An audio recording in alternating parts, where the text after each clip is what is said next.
అందరూ కలిసి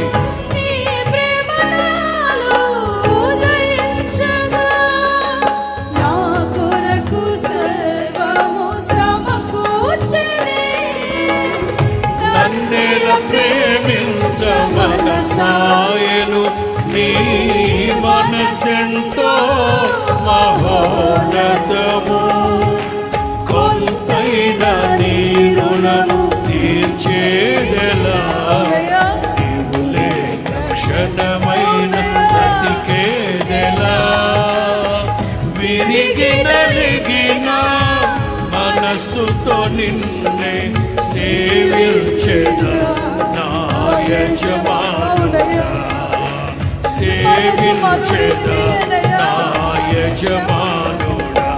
జయ సంకేతమా దయ